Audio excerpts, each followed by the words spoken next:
बोलने से बदलेगा। नमस्कार, स्पेशल बुलेटिन में आप सभी का बहुत स्वागत है। आपके साथ मैं हूं दीपिका। डेंजर जोन में भारत का स्वास्थ्य, आज हम इसी पर बातचीत करेंगे। अपने देश में बीमारियों का खतरा बढ़ता जा रहा है। देश की इकोनॉमी पर आने वाले समय में संकट आ सकता है। वजह है क्लाइमेट चेंज। लेसन की ताजा रिपोर्ट भारत समेत विश्व के कई देशों के लिए खतरे की घंटी है। अपना देश तमाम बड़े मंचों पर क्लाइमेट क्राइसिस के मुद्दों पर जोर शोर से उठाता है, लेकिन क्लाइमेट को लेकर जो हालात है वो कंट्रोल से बाहर होने लगे हैं। पिछले एक दशक की बात की जाए तो यहाँ पे क्लाइमेट से जो जुड़े खतरे हैं कुछ इस कदर बढ़ गए हैं कि इन पर तुरंत कार्रवाई की जरूरत है।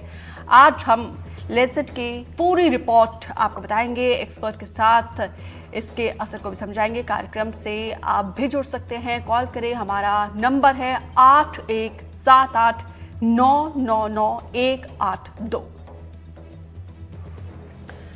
और इस पर डिबेट शुरू करने से पहले एक रिपोर्ट दिखाते हैं भोपाल से सहयोगी आकाश द्विवेदी की। हाल ही में जारी हुई लैंसेट की रिपोर्ट में कई बड़े खुलासे हुए हैं और जलवायु परिवर्तन की वजह से जो जोखिम है स्वास्थ्य का वो बढ़ा है। इस पर हम बातचीत करेंगे और हमारे साथ मौजूद हैं डॉक्टर प्रभाकर तिवारी, भोपाल जिले के सीएमएचओ हैं और बहुत अच्छी समझ रखते हैं जलवायु परिवर्तन को लेकर, इनसे जनित जो बीमारियां हैं उनको लेकर मैं समझने की कोशिश करूंगा। सर, जितनी तेजी से जलवायु परिवर्तन हो रहा है उससे किस तरह की समस्याएं भारत में उत्पन्न हो रही हैं और क्या आप महसूस करते हैं, क्योंकि भारत अग्रणी देशों में देखा जा रहा है?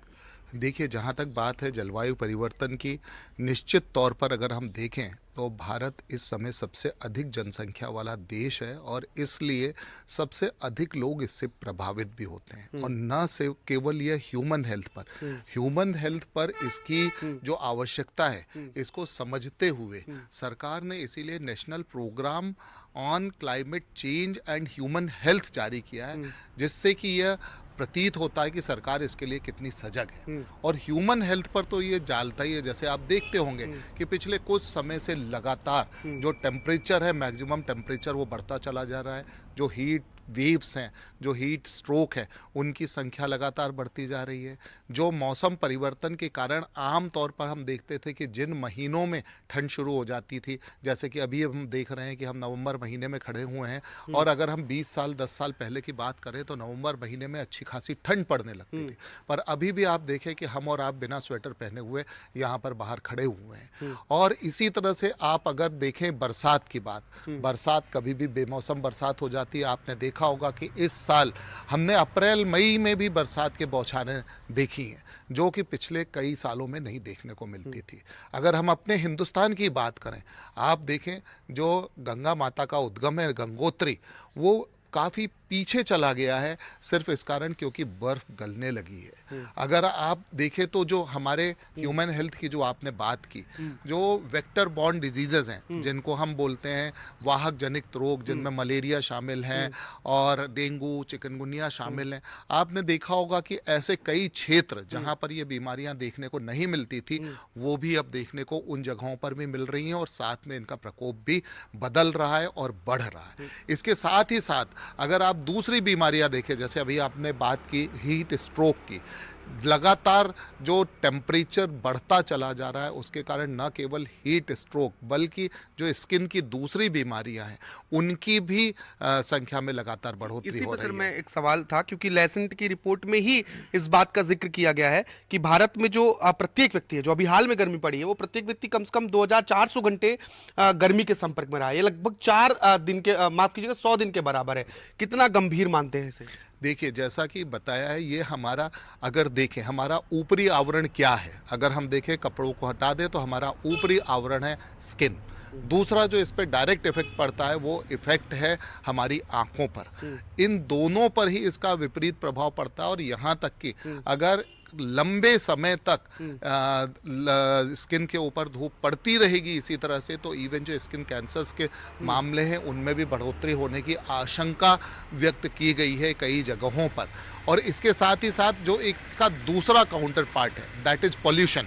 तो पॉल्यूशन की अगर हम बात करें, स्पेशली अगर हम एयर पॉल्यूशन की बात करें, जिसके प्रति अब धीरे धीरे लोगों में समझ आनी शुरू हो गई है, उसके कारण जो बीमारियां हैं वो भी लगातार बढ़ती चली जा रही हैं, जो लंग से रिलेटेड बीमारियां हैं। तो अगर हम देखें, अगर हम एक समराइज करें तो शरीर का कोई भी ऐसा पार्ट नहीं है जो इससे अप्रभावित हो। एक छोटा सा सवाल और छोटा सा जवाब मैं चाहूंगा। डेंगू जैसी बीमारियां बहुत तेजी से अभी हमें फैलती हुई दिख रही हैं, लू के मामले ऐसे बढ़ रहे हैं कि लोगों की मौत तक हो रही है। क्या ये सब जलवायु परिवर्तन का ही वजह है, कारण है? इसमें जलवायु परिवर्तन एक बहुत बड़ा और महत्वपूर्ण कारक है। तो देखिए, जलवायु परिवर्तन की वजह से जो हमारे स्वास्थ्य पर प्रभाव पड़ रहा है वो बहुत गंभीर है, और आने वाले समय में अगर यही स्थितियां रही तो इसका और अधिक खतरनाक प्रभाव देखने को मिल सकता है। भोपाल से कैमरा पर्सन रिजवान खान के साथ आकाश द्विवेदी, एनडीटीवी। तो इस पर बातचीत करने के लिए खास मेहमानों का पैनल हमारे साथ जुड़ चुका है। अजय दुबे पर्यावरण एक्टिविस्ट है, आकाश जिंदल इकोनॉमिस्ट है, अंकित कुमार सिन्हा डॉक्टर हैं, और प्रोफेसर तरुण कुमार ये भी डॉक्टर हैं। और आप सभी मेहमानों का हमारे साथ जुड़ने के लिए बहुत बहुत शुक्रिया। सबसे पहले अजय दुबे आपके पास ही आते हैं, क्योंकि आप पर्यावरण में जो बदलाव हो रहा है इसको आप बहुत क्लोजली आप जान रहे हैं, समझ रहे हैं। इस ड्रास्टिक चेंज को आप किस तरीके से देख रहे हैं? हालांकि एक दशक हो चुका है, समस्या बढ़ती जा रही है, लेकिन सॉल्यूशन की तरफ नहीं जा रहे। 3 अहम कारण क्या लगते हैं आपको? ये मेरा नंबर आप नोट करना 7999। अजय दुबे जी, आवाज मिल रही है आपको? शायद कोई नेटवर्क इशू है। हम जाएंगे अजय दुबे के पास, लेकिन इकोनॉमिस्ट हमारे साथ आकाश जिंदल भी है। आकाश जी, आप मुझे सुन पा रहे हैं? बिल्कुल सुन पा रहा हूं। I can hear you loud and clear. मेरी आवाज आपको पहुंच रही है? जी जी, clearly. Thank you so much जुड़ने के लिए। आकाश जी, एक तरफ फिलहाल अभी तो हम 5वें सबसे बड़ी अर्थव्यवस्था हमारा देश, 3रे नंबर पर पहुंचने का हमारा लक्ष्य है, लेकिन जिस तरीके से पर्यावरण में बदलाव आ रहा है उसके रेपरकशंस भी हम देख रहे हैं। तो ये लक्ष्य हम किस तरीके से पाएंगे हम 3 नंबर पर पहुंचने का? अगर इसी तरीके से हम पर्यावरण को बचाएंगे नहीं, इसी तरीके से हम अगर इसके रेपरकशंस का जो सॉल्यूशन है वो नहीं ढूंढेंगे, तो हम किस तरीके से अपने टारगेट तक पहुंचेंगे? देखिए, आज हम दुनिया की 5th बिगेस्ट इकोनॉमी है और बहुत जल्द, बहुत स्पीड से हम 3rd बिगेस्ट इकोनॉमी बनने की तरफ बढ़ रहे हैं। साथ ही साथ दर्शकों को ये बता दूं, आज हम बड़ी इकोनॉमीज में से फास्टेस्ट ग्रोइंग इकोनॉमी है। हमसे जो बड़ी इकोनॉमीज है, America, China, Germany, Japan, we are going faster than all these economy. तो आज इकोनॉमिक ग्रोथ में हिंदुस्तान का कहीं कोई मुकाबला नहीं। आपको चारों टॉप की कंट्रीज का मैंने नाम दे दिया, और भी कोई कंट्री जो हमसे कंपेयर नहीं कर पा रही उस साइज की। लेकिन दिक्कत क्या है, जो आपने क्वेश्चन पूछा बहुत ही हार्ड हिटिंग है। अगर इकोनॉमी को 3rd बिगेस्ट इकोनॉमी कौन बनाएगा? मैं, आप, हम इंडिविजुअल्स इकोनॉमी को कब ग्रो कराएंगे? जब उनकी हेल्थ अच्छी होगी। अब इंडिविजुअल की हेल्थ के ऊपर सवाल खड़ा हो जाएगा, उनकी खुद की सेहत ही अच्छी नहीं होगी तो कैसे दूसरी इकोनॉमीज का मुकाबला करेंगे? माइंड इट, अब हम जितनी बड़ी इकोनॉमी बन चुके हैं, हमारा मुकाबला छोटी मोटी इकोनॉमी से नहीं है, हमारा मुकाबला अमेरिकन से है, चाइनीज से है, जर्मन से, जैपनीज से है। तो ऐसे में हमें वर्ल्ड क्लास हेल्थ भी रखनी होगी, तभी उनसे कंपीट कर पाएंगे। लेकिन आज वो चीजें नहीं है। सबसे पहले तो देखिए डेंसिटी ऑफ पॉपुलेशन, दुनिया की सबसे बड़ी पॉपुलेशन हमारे यहाँ है। उस तरीके से हाइजीन हम नहीं मेंटेन कर पा रहे। अभी भी इंटीरियर्स में कई जगह कूड़ा सड़कों पे पड़ा हुआ दिखाई दे जाता है, वेस्ट मैनेजमेंट नहीं होती। दूसरा पॉल्यूशन का मैं आपको बताऊं, मैं आकाश जिंदल आपको पर्सनल एक्सपीरियंस बता रहा हूं। I am staying in Rohini area of Delhi. 400 की AQI होती है, यानी कि मैं सुबह डेली प्राणायाम करता हूं। अब 400 की AQI स्टार, मुझे इस सवाल का जवाब नहीं मिला कि प्राणायाम मेरी हेल्थ के लिए फायदेमंद है या डेंजरस है। जॉगिंग करता हूं तो समझ नहीं आता कि जॉगिंग से फायदा उठा रहा हूं या जहर अपने जो है सीने में ले रहा हूं। तो पॉल्यूशन बढ़ती जा रही है। अब अभी बात दूसरी करूं चेंजिंग वेदर की। आज 1 नवंबर में हम बैठे हुए हैं, मैं अपने होम टाउन बठिंडा में हूं। हालात ये थे, just let me clarify certain things. हालात ये थे कि रामलीला देखने जब हम लोग जाया करते थे, आज से 1 महीना पहले, आज से 20 साल पहले, स्वेटर पहन के जाते थे। और आज सड़क पे इतनी धूप है कि मैं सड़क पे खड़ा नहीं हो पा रहा था, AC गाड़ी में मुझे बार बार बैठना पड़ रहा था। तो एक चेंजिंग वेदर हमें हरास कर रहा है। तो और बिल्कुल मैं एक चेंजिंग बात जो कहूंगा, वेदर है ये वाकई में हमें बहुत परेशान कर रहा है। हमारे साथ दूसरे मेहमान भी जुड़े हुए हैं, अंकित कुमार सिन्हा जी, क्योंकि जिस तरीके से पर्यावरण में बदलाव देखने को मिल रहा है, स्वास्थ्य पर इसका कितना असर पड़ रहा है और क्या क्या चुनौतियां आप लोग देख पा रहे हैं? नमस्कार दीपिका जी। जी बेसिकली आप क्लाइमेट चेंज जो है जो है एक इंडिविजुअल ही नहीं पूरे वर्ल्ड के लिए एक खतरा बना हुआ है। और जैसा कि अभी आपने बताया भी कि डॉक्टर साहब ने बताया भी कि मल्टीपल बीमारियां बढ़ रही हैं। अभी हमने देखा वेक्टर बॉर्न डिजीजेज जो हैं वो काफी ज्यादा बढ़ गई हैं। जैसे डेंगू का जो एक पहले पर्टिकुलर इलाके में रहती थी, क्यों, और डेंगू एक पर्टिकुलर मंथ में हुआ करता था। फ्लू के जो केसेस होते थे वो किसी पर्टिकुलर मंथ में हुआ करते थे। बट चूंकि अभी चूंकि गर्मी बढ़ने की वजह से ये सारे वेक्टर बॉर्न्स को, क्योंकि हम बहुत जगह ठंडा हो जाता है तो ये वेक्टर जो है, जैसे मच्छर है वो उस समय पनप नहीं पाते हैं। बट क्लाइमेट जो है अब थोड़ा अगर हम देखें तो पृथ्वी का टेम्परेचर जो है लास्ट 50 सालों में 1 डिग्री बढ़ चुका हुआ है। सो इसका प्रभाव की वजह से जो ये वेक्टर्स हैं उनको लंबे समय तक जीवित रहने का मौका मिल रहा है। और इसी वजह से ये चीजें, अब अगर हम देखें कि जो कुछ डेंगू के इन्फेक्शन जो है हम हमें कभी हिमालय रीजन्स में नहीं मिलते थे, हमें पहाड़ों पे बहुत ज्यादा नहीं दिखते थे, बहुत ठंडी जगह, अब हमें वहां से भी दिख रहे हैं। इसकी बिल्कुल। वजह से प्लस दूसरा कि जब भी हमारा टेम्परेचर बढ़ता है तो आपका ये जो पानी का लेवल जो है वो बढ़ रहा है, इसकी वजह से बाढ़ का खतरा बढ़ जाता है। तो जो कोरोना के केसेस थे वो भी अब धीमे धीमे जो हम बिल्कुल कम हो चुके हैं, हमारे इंडिया में लास्ट 50 सालों में काफी कम हो गए थे, क्योंकि पानी का स्तर बढ़ने से इनके भी केसेस बढ़ रहे हुए हैं। तो बिल्कुल और उसके बिल्कुल साथ में डॉक्टर सिन्हा, बहुत सारी बीमारियां हैं। समस्याएं उसे हम दो चार हो रहे हैं। प्रोफेसर तरुण कुमार, अब आपके पास आते हुए किस तरीके से समस्या आप देख रहे हैं? हालांकि एक दशक से जो ये पर्यावरण में एक ड्रास्टिक बदलाव देखने को मिल रहा है, एज अ डॉक्टर, बतौर डॉक्टर आप किस तरीके से समस्या आप देख रहे हैं? देखिए, सबसे अच्छी बात यह कि हम लोगों ने क्लाइमेट चेंज को एक्नॉलेज किया है, पहली बात, और उसके लिए अब हम एक्शन लेने के लिए प्लान कर रहे हैं। और ऑल्दो कुछ एक्शंस ऑलरेडी चल रहे हैं, जैसे कि आप देखते हैं कि समर्स में हीट स्ट्रोक के केसेस काफ़ी ज़्यादा इंक्रीज हो गए हैं। तो कुछ हॉस्पिटल्स ने, इंक्लूडिंग आरएमएल हॉस्पिटल ने, फर्स्ट टाइम ये इनिशिएटिव लिया है कि हीट स्ट्रोक क्लिनिक भी हम लोगों ने स्टार्ट किया इस बार समर्स में। अगर पोल्यूशन की बात करें तो पोल्यूशन का लेवल तो आप जब भी देखते हैं, थोड़ा विंटर्स आती हैं, अगर विंटर्स नहीं भी हैं तो थ्रू आउट ईयर्स पोल्यूशन का लेवल AQI आपका काफ़ी ज़्यादा रहता है। जो PM 2.5 है उसका लेवल्स भी काफ़ी ज़्यादा होता है। नॉर्मली 20 to 30 होना चाहिए, मोर देन 50 है तो आपकी हेल्थ को अफेक्ट कर सकता है। तो जैसे ही पोल्यूशन बढ़ता है या टेम्परेचर राइज करता है तो आपको स्ट्रोक के इंसिडेंसेस, हार्ट अटैक के इंसिडेंसेस, हाइपरटेंशन के इंसिडेंस, ये सब के सब नंबर ऑफ केसेस आपको ज़्यादा देखने को मिलते हैं। एक और बात, ये आपको एक्यूटली भी अफेक्ट करती है और क्रॉनिकली भी अफेक्ट करती है। अगर लॉन्जिविटी की बात करें तो जो आपकी एक एज होती है, लाइक एक जैसे इंडिया में जो एवरेज एज है वो 62 और 65 के आसपास है। अगर आप डेवलप्ड कंट्री की बात करेंगे, जापान, USA, उसमें they live around 80-85 years of age. तो हमारी जो एज है वो भी काफ़ी रिड्यूस हो गई है। तो ये आपको अक्यूटली भी अफेक्ट करिए, क्रॉनिकली भी अफेक्ट करिए। इस पर अगर एक्शन नहीं लिया गया है तो ये काफ़ी डेंजरस लेवल पे जा सकती है चीज़ें। बिल्कुल डॉक्टर तरुण, हालांकि हमारी पद्धति जो है, जो भारतीय पद्धति है, आयुर्वेदा है, इसके तो बहुत अच्छे रिजल्ट्स है। जब हमारे पास इतने अच्छे रास्ते हैं तो इसके बावजूद क्या ऐसी वजह है कि एज भी जो है इतनी जल्दी कम होता जा रहा है? देखिए, there are two things, one is prevention and other is treatment. जो हम जिसकी बात कर रहे हैं ये सब के सब प्रिवेंटिव चीज़ें हैं। अगर हम प्रिवेंशन नहीं करेंगे तो उसका ट्रीटमेंट ज़्यादा इफेक्टिव नहीं रहेगा। क्योंकि आप ये देखिए कि pollution, global warming, environmental hazards, impurities, ये सब की सब चीज़ें आपको कहीं ना कहीं लॉन्ग टर्म में अफेक्ट करेंगी। अगर आप इसको प्रिवेंट नहीं करेंगे और आप इसको ट्रीटमेंट पे आ जाएंगे तो जो इंडिया की पॉपुलेशन है, जो नंबर ऑफ केसेस आपको देखने को मिल रहे हैं आज की डेट में भी, जो India is a diabetic capital of the world, या सबसे ज़्यादा हार्ट डिजीज के पेशेंट्स हैं, अगर आप ट्रीटमेंट पे जाएंगे तो you are not able to treat them properly because इसका नंबर विल बी ह्यूज। तो अगर आप प्रिवेंशन पे रुक जाएंगे तो आप काफ़ी हद तक इसको कंट्रोल कर सकते हैं। अगर ट्रीटमेंट तक बात आ गई तो we are not able to control it.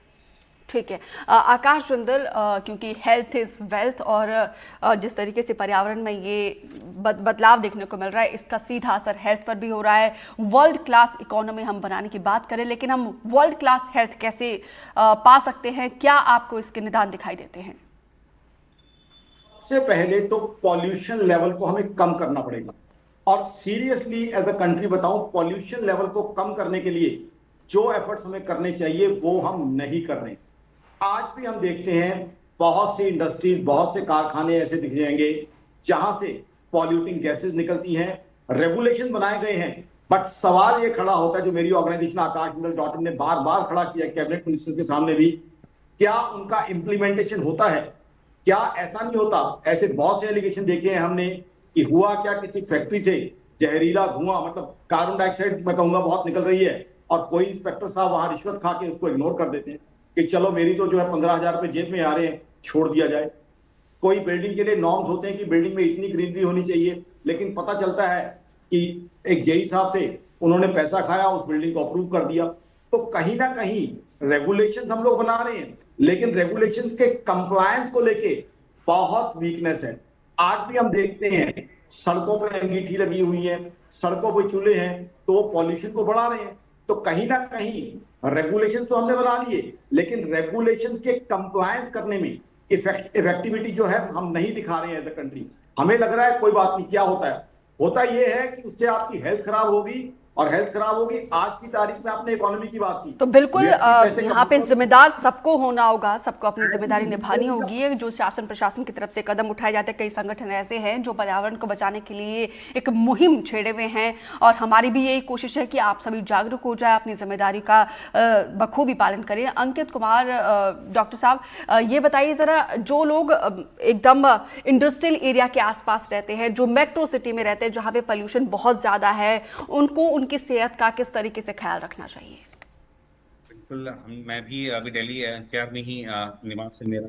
जैसे हम दिल्ली देख रहे हैं कि इस समय जो है अक्टूबर नवंबर में हमारे यहाँ पे पॉल्यूशन काफी ज्यादा बढ़ जाते हैं। सो आपको अपने हेल्थ का ख्याल रखने के लिए हमें यह था कि हम बाहर जितना कम से कम इस समय निकलें अपने हेल्थ को सही रखने के लिए। तो अगर हम निकलना बहुत जरूरी है तो N95 मास्क लगा के निकलें। मॉर्निंग वॉक और इवनिंग वॉक को आप अवॉइड करें। आपको अगर कोई प्रॉब्लम भी है तो इफ यू वांट आपको वॉक करनी है so you can go in afternoon. Morning and evening walk में चूंकि पॉल्यूशन की जो मात्रा होती है वो सबसे ज्यादा होती है, तो उस समय को मॉर्निंग या इवनिंग वॉक से आपको अवॉइड करना चाहिए। एंड जो भी ऐसी चीजें हैं आपके घर में आप अपने एयर प्योरीफायर लगा के रख सकते हैं, क्योंकि थोड़ा टाइम भी अगर हमें मिल रहा है तो हम क्लीन एयर इसको हम लें।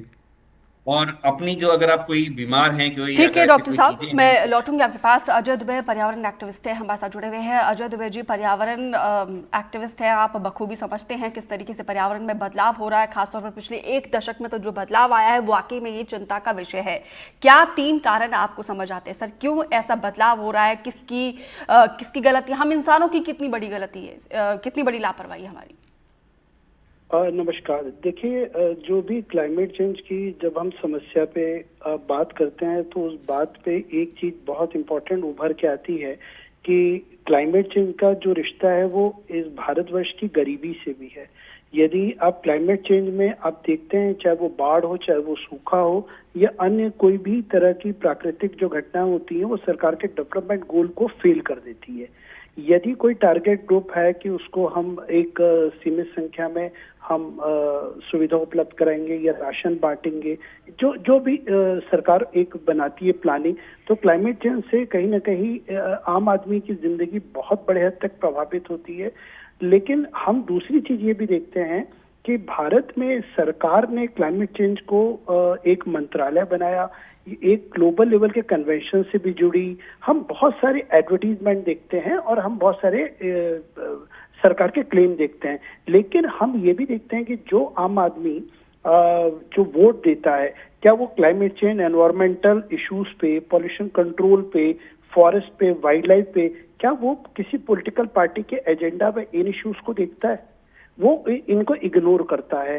तो मुझे ऐसा लगता है कि आम आदमी का स्टेक होल्डर जो सबसे इम्पोर्टेंट है, जिसकी हेल्थ, जिसकी आर्थिक स्थिति हर तरह से क्लाइमेट चेंज से जुड़ी है, वो इस पर क्वेश्चन नहीं करता है। सरकार ने क्लाइमेट मंत्रालय बना दिया, सरकार के लोग विदेश में भी अपने कार्यक्रम शामिल होते हैं और क्लेम करते हैं, लेकिन ग्रीन हाउस गैसेस को रोकने के लिए सरकार ने कितनी कठोर कार्रवाई करी। आप अक्सर देखते हैं कि जुडिशियल इंटरवेंशन से हमारा एनवायरमेंटल मैनेजमेंट चल रहा है। कहीं भी कोई यदि नदी में पोल्यूशन हुआ, कोर्ट जाइए, एनजीटी जाइए, वहां से सरकार को फटकार पड़ती है, सरकार माफी मांगती है।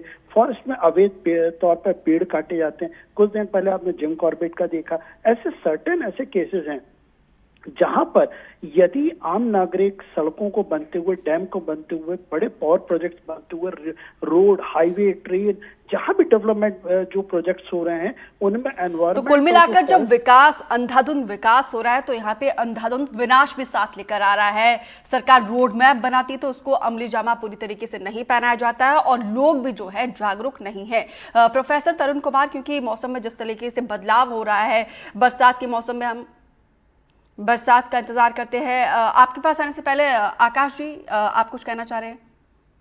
जी, देखिए, आपने बात खड़ी की, सवाल खड़ा किया विकास पे। यहां मैं बता दूं, विकास बहुत जरूरी है, लेकिन रिस्पॉन्सिबल विकास, ग्रोथ होनी चाहिए।